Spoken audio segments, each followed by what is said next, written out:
भगवान कह रहे हैं सुदामा, वैसे तो तेरे संसार में कोई आसक्ति नहीं थी, लेकिन एक बात बता, तू साधु बना या विवाह किया?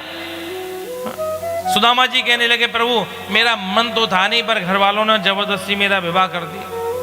और ये हकीकत है, शादी हो जाने के बाद ही सब कहते हैं कि हमारा मन नहीं था, घर वालों ने जबरदस्ती शादी की, जबरदस्ती विवाह किया है। मेरी भाभी का नाम क्या है? बोले सुशीला। भाभी ने कुछ भेजा नहीं है। सुदामा जी जानते थे ये बचपन का है, जिस चीज के पीछे पड़ जाता अड़ी ज्यादा। अरे लाला मैं जल्दी से आ रहा था ना, इसलिए ज्यादा मैंने ध्यान नहीं। अच्छा एक बात बता कन्हैया, तेरा ब्याह भयो कि अभी तक तू ऐसा ही है जैसे बचपन में गुरुकुल में हो? तेरा विवाह हुआ क्या नहीं हुआ, कैसे ही है? भगवान ने कहा हमारे विवाह के बारे में बातचीत करनी है। बोले हाँ। बोले अभी मिलाते हैं। आओ देवियों आओ, आकर के संत को प्रणाम करो। महाराज प्रणाम करने लगे। सबसे पहले सामने रुक्मणी महारानी, महाराज मैं कृष्ण पत्नी रुक्मणी आपको प्रणाम करती हूँ। सुदामा जी तो प्रसन्न हो गए, वाह लाला कितनी बढ़िया बटुआ से मोगी मलुक सी बहू मिली है, आनंद आ गए। देवी अखंड सौभाग्यवती भवा, चिरंजीवी भवा, यशस्वी भवा, मनस्वी भवा, ओजस्वी भवा, खुश रहे प्रसन्न रहे, आनंद।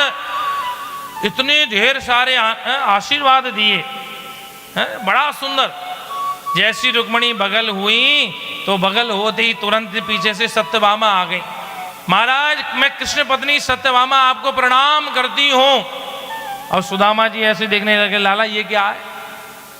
भगवान ने कहा ये हमारी है, किसी दूसरी की नहीं है। अरे लाला अच्छा तुम राजा हो ना, तो राजा लोग 2-4 विवाह कर ही लेते हैं। अरे देवी अखंड सौभाग्यवती भवा, चिरंजीवी भवा, यशस्वी भवा, मनस्वी भवा, वरदान दे दिया।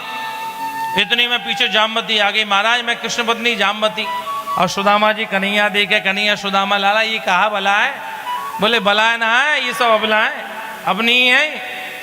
एक एक करके, अच्छा राजा लोग हैं ना तो 2-4 विवाह कर लेते हैं, 8 विवाह। अरे भैया तेरे तो 868।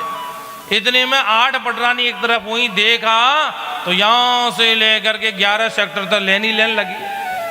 सुदामा जी ने पूछा भैया ये कौन पड़ोसन है? बोले एक पड़ोसन ना है, सब घर वाली। सुदामा जी ने विचार किया अगर सबन को ऐसी आशीर्वाद दो तो आज के बाद फिर काय को आशीर्वाद दे ही ना पाएंगे। सुदामा जी ने 100, 200, 300, 400 तो ऐसे हाथों से निकाली। सुदामा जी को लगा बड़ा श्रम हो जाएगा।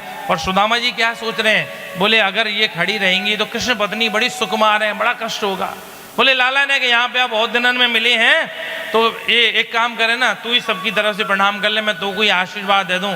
सुदामा जी ने भगवान को आशीर्वाद दिया। भगवान पर बोले भाभी जी ने क्या भेजा? फिर वही बात, अरे लाला मैं तो से कह रहा हूँ जल्दीबाजी में चले। अरे एक बात बताओ भाभी जी ने क्या भेजा? अच्छा एक बात बताओ जब से तुम आयो ये कांख तुम्हारी उठी उठी सी लगे, या में है क्या? अरे कुछ ना है लाला, इधर आ गया। भगवान ने खींचातानी करी और वो चावल बिखर पड़े।